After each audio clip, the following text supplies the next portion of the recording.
சுக்கிரன் பார்வை படுதல் வேண்டின் எங்கள் இறைவன் கணபதி இடக்கையின் கீழே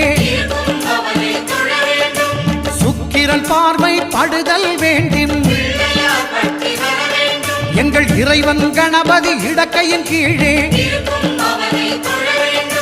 புத்திர பாக்கியம் தருகிற பகவான் சுக்கிரன் அங்கே குடியிருப்பான். அவன் கற்பக கடவுளை கண்டவர் தமக்கு பொன் பொருள் அள்ளி கொடுத்திடுவான்.